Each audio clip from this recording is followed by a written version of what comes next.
देखिए, ये जो मिसाइल्स लेकर प्रवास करनी, ये चूँकि टेक्निकल मामले हैं, इसको आप यूँ समझें कि आजकल टेक्नोलॉजी स्मार्ट है। ठीक है। और मिसाइल जो हैं एयर टू एयर मिसाइल, उसको हम BVR कहते हैं, बियॉन्ड विजुअल रेंज। ठीक है। पहले ज़माना जो था उसमें डॉग फाइट हुआ करती थी कि आपको एक दूसरे के साथ डॉग फाइट करनी पड़ती थी, फिर जहाज़ का एक ख़ास हिस्सा है उसमें आके आप शॉर्ट रेंज मिसाइल फायर करते थे। ठीक है। तो अब वो डॉग फाइट वाला ज़माना तकरीबन ख़त्म हो गया। डॉग फाइट की अब ज़रूरत नहीं है। ये जो बियॉन्ड विजुअल रेंज मिसाइल हैं, ये सारा काम रेडार के ज़रिए होता है। ठीक है। रेडार पे जब आपने पिक कर लिया जहाज़ और रेडार उस पर लॉक कर लिया, तो उसके बाद मिसाइल और जहाज़ उसका एक ताल्लुक़ बन गया। अब आप मिसाइल वो फायर करें और उसके बाद ज़रूरी नहीं है कि आपको वहाँ जाना है और जहाज़ के साथ कॉम्बैट करनी है। आप इसको फायर एंड फॉरगेट किया। आपने जब फायर कर दिया, जो मिसाइल का अपना रेडार है उसने उस जहाज़ को देख लिया, अब वो उसका ताक़ुब करेगा। तो अब मिसाइल्स का नंबर, कौन से मिसाइल, आज के ज़माने में वो उसकी वो अहमियत नहीं है जो उस वक़्त हुआ करती थी। ठीक है। तो इसलिए आज की टेक्नोलॉजी बहुत सारी चीज़ें जो है उसने आपके लिए खोल दी हैं। इसी तरह जो आपके वेपन एयर टू ग्राउंड हैं, ये तो एयर टू एयर मिसाइल है ना।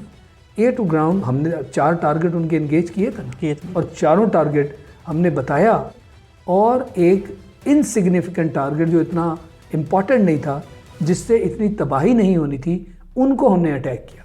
मगर हमने दिखाया कि हम इन टारगेट्स को अटैक करते तो बहुत बड़ी तबाही होती, और हम इस काबिल थे, हमने लॉक किया था। अब ये जो मिसाइल हैं, इनको ये भी बियॉन्ड विजुअल रेंज ये मिसाइल जो हैं, इनको हम कहते हैं, वो उधर तो BVR इस्तेमाल होता है ना, इसमें स्टैंड ऑफ इसको कहा जाता है। स्टैंड ऑफ कि आपने टारगेट से जब लॉक कर लिया, अब आपने वो अपना जो वेपन है उसको लॉन्च कर दिया, उसके बाद आप मुंह मोड़े, आप अपने घर की तरफ वापस आ रहे हैं, और वो टारगेट जो है वो मिसाइल, उस बॉम्ब जो है वो रॉकेट जो है और मिसाइल जो है वो अपने टारगेट की तरफ जा रहा है। तो ये स्टैंड ऑफ वेपन्स है। जो हमने टारगेट इंगेज किए थे अपने इलाके में थे, जहाँ से हमने वो लॉन्च किए थे, ताकि आप सेफ़ हों, अपने इलाके में हैं, अपनी सरहद में हैं, तो हमें वहाँ नहीं जाना पड़ता। तो आज के ज़माने में टेक्नोलॉजी इतनी एडवांस कर गई है कि इसके अंदर उन चीज़ों का अब ज़्यादा दारोमदार नहीं रहा कि जहाज़ की स्पीड क्या है, किस हाइट पे जाता है। मैंने जैसे कहा कि स्मार्ट वेपन्स हैं।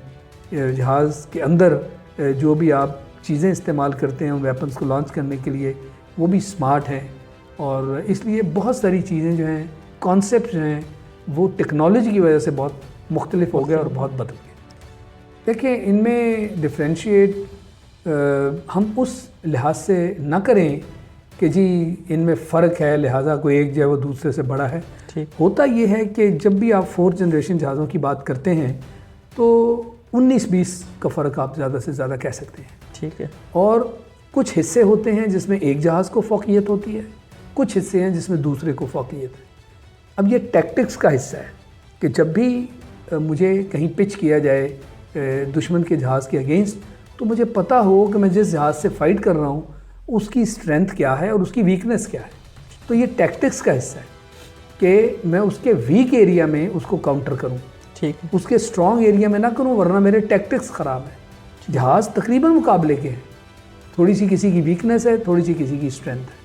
अब ये देखें ना, जो अभिनंदन आया था, यानी एक MiG-21 जैसा जहाज़ जो कि फ्लाइंग कॉफिन है, और उसको वो लेके उस इलाके में आ गया जहाँ JF-17 और F-16 है, तो क्या उसको माफ़ किया जा सकता था? ऐसे ही। तो हमें तो खुशी हुई कि अगर ये आपके टैक्टिक्स हैं और ये आपकी सोच है, तो फिर आपके साथ यही होना चाहिए। दुनिया ने देखा भी है फिर।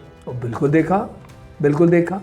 तो इसलिए ये फिर पायलट्स की अहलियत, उनकी ट्रेनिंग और उनकी जो है अवेयरनेस, फिर उसका सिलसिला आता है।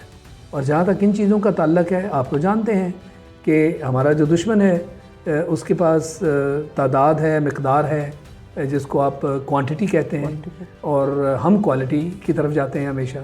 पहले ही दिन जब आप एकेडमी में जाते हैं तो आपको बता दिया जाता है कि आपका जिस दुश्मन से मुकाबला है वो आपसे मिक़दार में या असले की जो तादाद है उसमें आपसे बड़ा है, उसके पास क्वांटिटी है, मगर उससे घबराएं ना।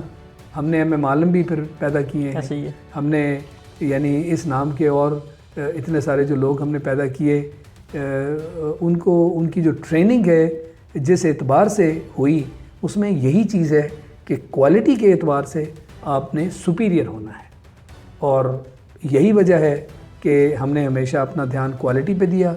और उसके साथ कुदरती बात है जज्बा ईमानी है, जो जज्बा है, जो आपकी ट्रेनिंग है, जिस तरह से आपको ज़हनी तौर पर तैयार किया जाता है, तो वो वहाँ तो उन जज्बात आप उसके करीब भी नहीं हैं।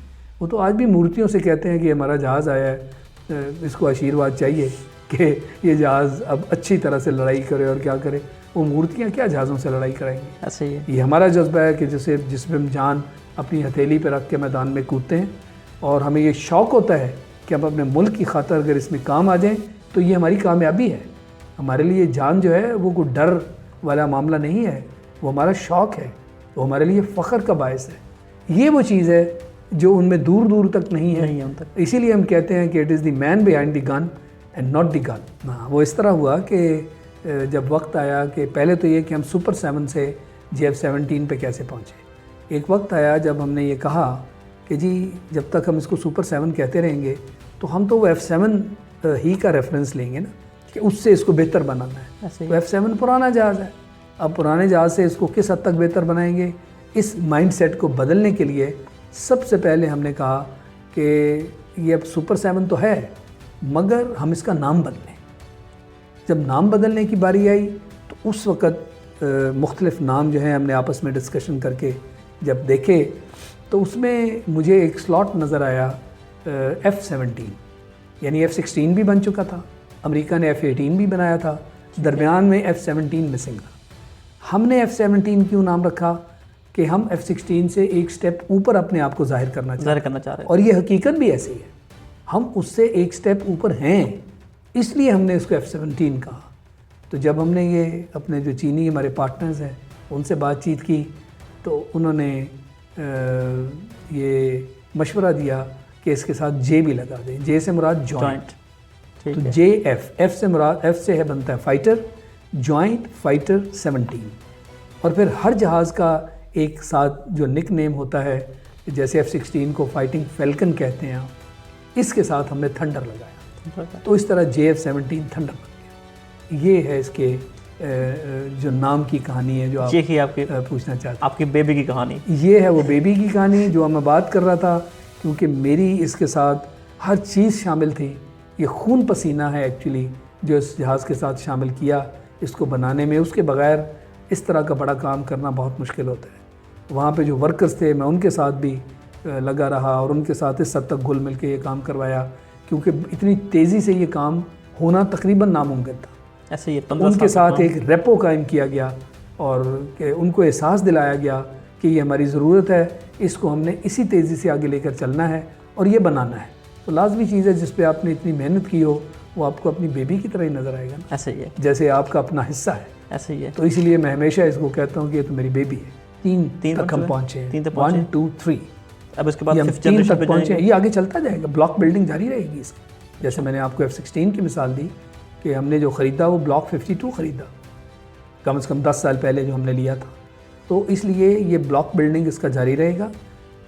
जूँ वक्त के साथ टेक्नोलॉजी बदलेगी, हम इसको ब्लॉक को अपग्रेड करते जाएंगे ताकि ये जहाज़ जो लेटेस्ट जनरेशन के जहाज़ होंगे उनके साथ कम्पीट करे और मुकाबला करता रहे। वरना हर जहाज़ की एक लाइफ है, जब वो लाइफ मुकम्मल होती है वो जहाज़ फिर उस लाइन से हट जाता है, फिर उसे पुराना कहते हैं। ठीक है, ये F-16 था जिसमें ब्लॉक बिल्डिंग वाली अप्रोच के तहत उन्होंने इसको आज तक नया बना के रखा हुआ है। ठीक। और हमारे चूँकि बैकग्राउंड में यही कॉन्सेप्ट था तो उसी के तौर पर हमने ये चीज़ जो अप्रोच है इसको JF-17 में आगे लेकर चला।